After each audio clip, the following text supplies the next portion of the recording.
All right, our next one, just again to keep us on track, I'm going to have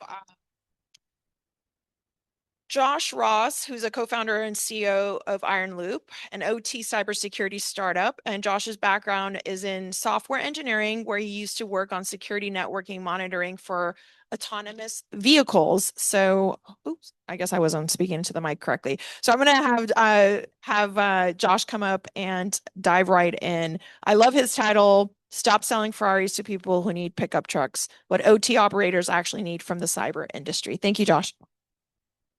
All right. Thank you, everyone. And I think Ron left, but Ron, that was a great. Oh, there you are. I can't see. Great presentation. Thanks for teeing and everything up. Great to meet all of you. As we just heard, I'm Josh, co-founder and CEO of Ironloop. I'm not here today to talk about Ironloop. I'm here today to talk about really practical ways to think about cybersecurity implementation for the focus of today's conference, right? Target-rich cyber poor. I'm going to walk us through a slightly different framing that I like to use as a former econ major myself, but really thinking about the underserved parts of the market, not necessarily under-resourced, but underserved. And we'll get into exactly what that means. Quick word of credibility, caution, whatever you may see. As mentioned, right, I'm Josh, the co-founder and CEO of Ironloop. We are an OT cybersecurity company. Not here to talk about that, not here to toot my own horn or sell my own book, really here to talk about what ways in which operators can practically think about their OT security programs. So the thesis for today's talk is really around what can we do to better serve the market as operators in this space, as influencers in this space, as people who are just broadly involved in OT security. What I've kind of continuously seen as working in these environments is that you kind of have many different classes of folks in the OT space. The Fortune 500s with massive budgets who can run patching programs, who can have remote SOCs as well as internal SOCs, who can have tabletop exercises run once a quarter, even runs once a week if they really wanted to.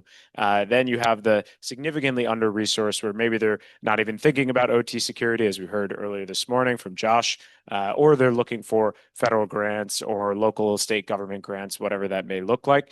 But there's this kind of weaker part of the market, the tier two suppliers, so to speak, who are really the under resourced, smaller groups. Maybe they have one local IT or slash OT security person. The cybersecurity companies aren't really focused on serving their needs because there's not a lot of budget there. And the kind of core thesis that I want to talk about today is that what we don't often recognize is that, yes, OT security companies like myself are looking for customers who can pay, right?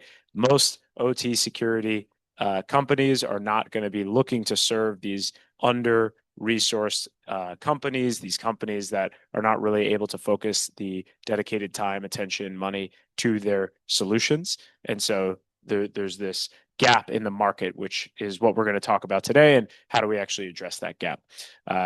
Quick high level stats to talk about, rough approximations, right? When we're thinking and looking at enterprise software solutions, 80% of the revenue is going to come from 20% of the customers, roughly. What does that mean? That means, again, that there's this underserved segment of the market. I know I'm beating the dead horse here, but really want to get this point drilled into everyone's head before we talk about the kind of framework that we can use to practically drive remediation forward for a lot of these businesses and different ways to think about that. Again, underserved is not the same as under-resourced. Under-resourced is folks who don't necessarily have the money. Underserved is folks who don't necessarily have the available solutions to them, haven't really been targeted by the industry themselves. And so the company that we'll use to as our kind of proof of concept or proof customer for today's conversation is Critical Effect Machining. Maybe it's a tier two defense machine shop supplier. They've got 75 employees, one IT/OT person, a lot of old controllers lying around. These are the types of companies that often get ignored by the OT security space. These are the types of companies that often are actually that one critical part in the supply chain When we think about supply chain security, a lot of times we're looking at, hey, there's this, one road or this one supplier or this one part that everything hinges on. And if that one part of the machine stops, then all of a sudden we're not able to get the end goods, the end services that we might actually care about. And so let's frame that as critical effect machining today. Uh, as you heard in the introduction, my background is really coming from the software space. I studied computer science and economics in undergrad. I worked at some big tech companies. I worked in autonomous vehicles, and in the software space, we love talking about the MVP. Most people in this room, I'm assuming, have heard of the MVP, the minimum viable product, which really is this framing for thinking about, well, how do I get to value as quickly as possible, right? What's the minimal effort that I have to put forth in order to get to value, whether that's delivering on a feature or demonstrating something to a customer of yours. And really, I think that OT security could benefit a lot from thinking about this framing, right? It's not, hey, here's a 200 control checklist that you're going to have to go through one by one and make sure every single device, every single person, every single organization that you're working with is actually compliant with this. But instead, what is actually the minimum viable security posture, the MVSP? And I know we don't always need another framework, right? Why do we need more standards? Well, I'm sorry, but for the purpose of today's talk, let's just do it. And so let's roll with it. But yeah, really want to talk about the MVSP, the minimum viable security posture, right? How do we go into an organization, work with a customer, work with an operator, and really try to understand what are the things that are going to incrementally drive value today, and how do we actually determine what those things are that we should focus on. And so again, this is a set of 4 questions that I like to use rather than a list of 200 controls, rather than NIST 853 or some IEC or ISO, or pick your favorite acronym standard. But it's really a small set of questions that we want to focus on, and that's what we'll talk a little bit more about. Um, the kind of core thesis for the assumption, and this goes, I think, counter to a lot of ways in which we often talk about security, and I think Ron actually did an interesting job talking about this as well, as when you think about incident response plans, right? When you think about business continuity, the focus isn't really on, can I plug every single hole? There's always going to be more dependencies. There's always going to be more risk that you can't necessarily see. It really should be about, how can we optimize for uptime, right? In the medical space, that's how can we optimize for patient outcomes? How can we make sure that we're able to run our business on a continuous basis? If you're in water and power and manufacturing, right? How do you make sure that the wheels keep turning, that the machine keeps going, and that you're able to just proceed with what your stated goal is as a business? The trade-off that we often see people not really thinking about well is that, well, I can just put more effort, I can put more money, I can put more manpower, and my residual risk is going to go down and down and down. But as we've seen, because continuously Fortune 500 businesses get hacked, residual risk is never going to go to zero. You're always going to have more dependencies. You're always going to have more risk. And so you have to take a step back. You have to think about, well, what can I do? How can we optimize for uptime? What questions do we need to be asking to make sure we're actually doing that, rather than what checklists do we need to be going through on a continual basis? And the biggest thing is, and thank you to our friendly LLMs for generating this image for me, but really to just assume breach. That's the starting point that I like to think about when talking with operators. That's the starting point that I think is pretty critical when you are underserved, right? Whether that's understaffed, under-resourced, under budget, whatever it may be. But if you are underserved, let's assume breach and kind of go from there. What are the things that we need to be doing? What are the things that we need to be thinking about in order to, again, optimize for our goals, uptime, business outcomes, patient outcomes, whatever it may be? And so those 4 questions that I've been teeing up are these. What can't the business survive? What types of attacks can the business not survive? 2, what do you need to detect, respond to, and recover from?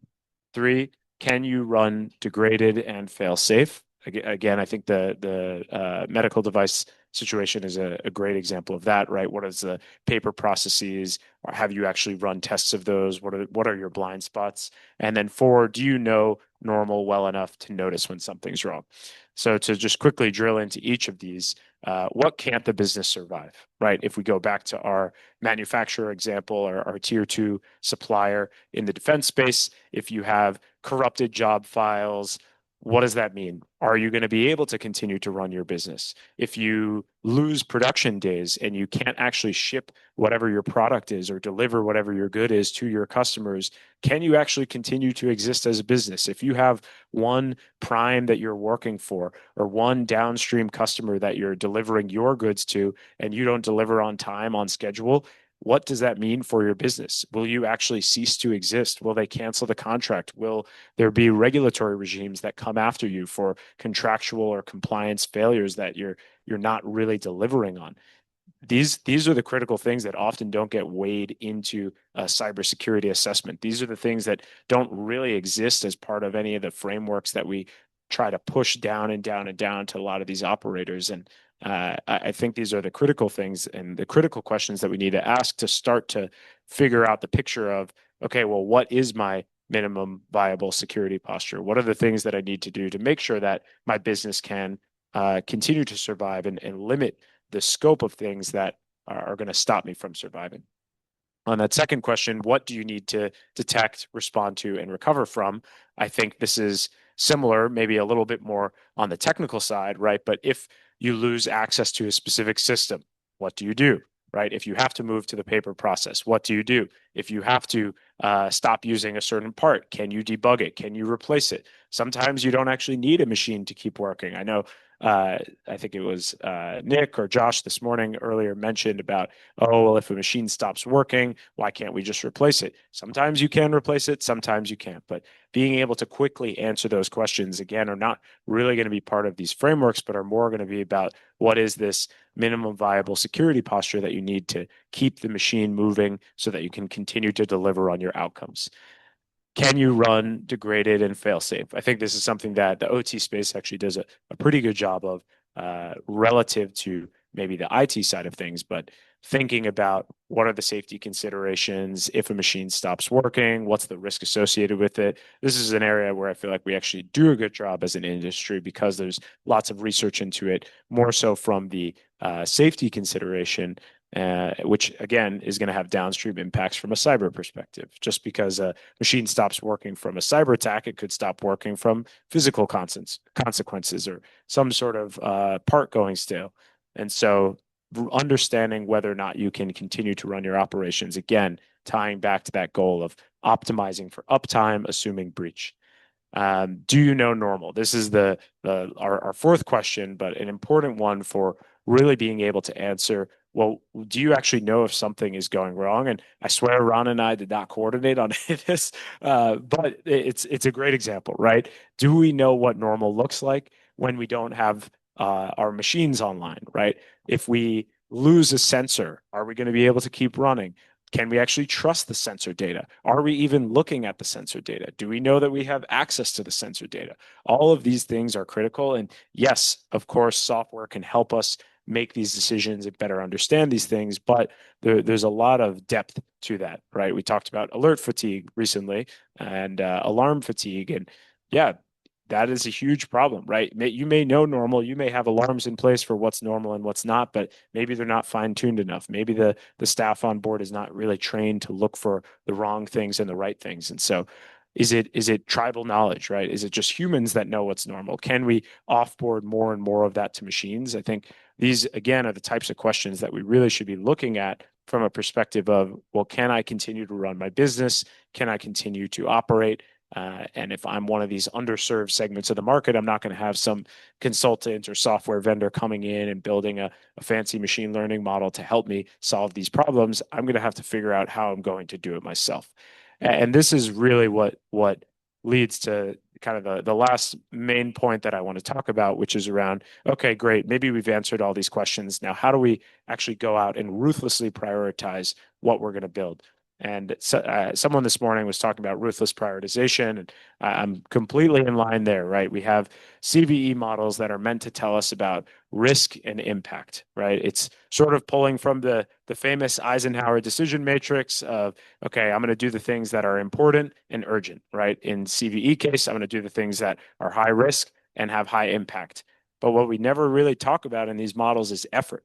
And sure, effort is hard to label broadly. It's hard to say, well, operator A, operator B, operator C are going to have the same effort to fix that one CVE, but effort is really the key component to this that I think is missing. If it's going to take me 1,000 man hours to fix some, high risk, very important vulnerability, maybe I don't have 1,000 man hours lying around. Maybe we don't have the resources to actually do that. And so, from an effort standpoint, we need to figure out, well, what should what is the effort to actually fix these things? Once we ask those prior four questions we were talking about, what is the effort required to actually go out and pay these down over and over and over again? And applying that way of thinking into the problems that you have is going to enable you to just do a better job of prioritization, make continual progress, and pulling back on the MVP thread we were talking about, continuously be delivering value, right? Continuously be improving your security program. You're not going to be able to go in and fix every single vulnerability in one day, even if we gave everyone access to Mythos and all the other AI models that you want. They're not going to be able to fix everything all in the same day. Yes, they may help with driving down effort and cost of fixing risk and cost of fixing vulnerabilities, but still, we're going to have to do that work and do that exercise of figuring out, well, how am I going to prioritize things? I think it's really these three axes that we need to care about. So we talked about a lot of things. If you are one of these underserved operators, right? Under-resourced, sure, well-resourced, but really what we're focused on is the underserved, the target rich, the cyber poor. I think the places that are best to start are, one, looking at open source tooling. There's lots of great work that's been done in the open source community to develop monitoring solutions, risk mitigation solutions, looking at open source firewall solutions as well. You don't have to necessarily pay, Palo Alto, Fortinet, whoever, tens of thousands of dollars to solve your problems. You can look at implementing and leveraging tooling on the market today, and LLMs are going to help you make that easier, right? They're going to help you with actually onboarding some of this tooling into your existing operating environment. I think the other piece is community. We heard this morning as well about the water ISAC and how few of the wastewater utilities are actually taking advantage of that.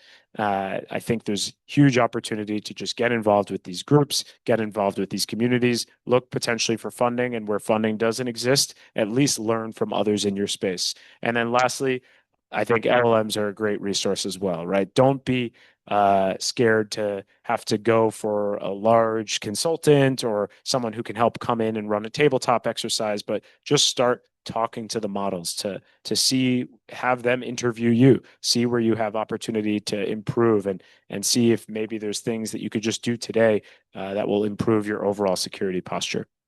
And so the key takeaways that I think we want to leave with for the underserved operators that we're focused on, the target rich, the cyber poor, is one, we should be focusing on resiliency over prevention, right? Thinking about that curve of residual risk versus prevention effort, just driving down the resiliency, not necessarily thinking that we're going to be able to prevent breaches. Two, what's the minimum viable security posture rather than the 200 or 2,000 controls that some sort of regulatory body is going to tell us to be implementing. Three, effort, including effort as part of your assessments, right? Not just thinking about risk and impact, but also thinking about effort to go down and fix those things. And four, not starting with excellence, right? Let's just look at the current state. Let's drive forward the MVSP, the minimum viable security posture. Let's not always focus on what the exquisite solutions are, but instead look for, well, how can we just drive security forward today?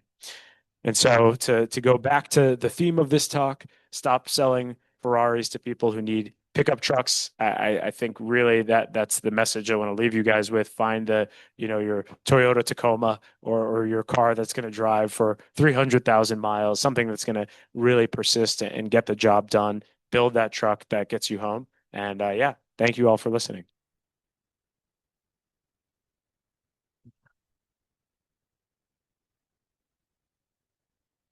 Thank you. So any questions? I mean, we have a minute or two. I want to make sure everybody gets a fair chance of at least one question. Let me bring the mic over so everybody can hear the question.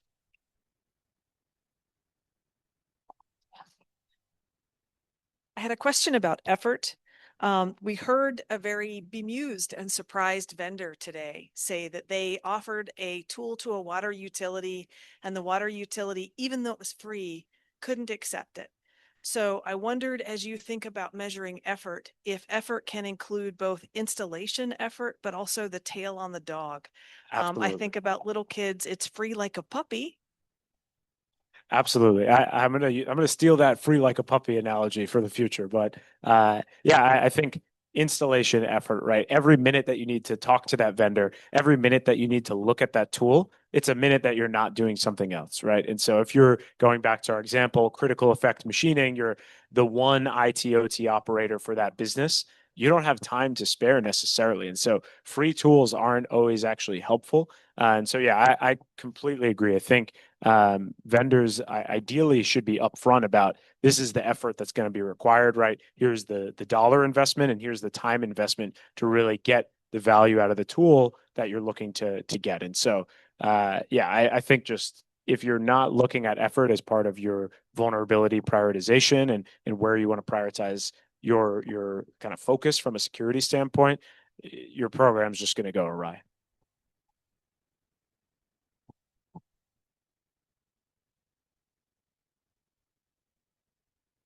Devices and OT devices. And, the IT market is so much more mature Yeah. that you can actually buy, you have a diversity of products to choose from. For an OT market, large extent, it's experimental for some of the, so you don't even have any choices in some cases. Yep. So I just wanted to, if you could comment on that. Definitely. I in my original deck, I had more slides on that, and then I realized too long. Yeah. But yeah, I think when we talk about underserved, that's one of the reasons why I like to talk about that in the OT space. To your point, IT security market is significantly more mature than the OT security market. And there actually are a lot of tools for different segments of the market, right? Yeah. Small, medium, large enterprise, across verticals, across industries, whatever it may be. And so the IT side doesn't have this problem to the extent that the OT side does, right? The OT side hasn't, from a security standpoint, hasn't really been saturated or penetrated enough such that technology can meet the needs of different operators where they are, basically. So yeah, I completely agree with what you're saying. I think as we look towards the future, with leveraging LLMs, with leveraging AI, the cost of writing new software is going down. And so I'm optimistic that there are going to be more vendors in this space, that we are going to be able to penetrate and saturate the market more, drive up outcomes. But ultimately, where we stand today, I think you're exactly right. To keep everybody on time. Thanks, Josh, for the great presentation, and thank you.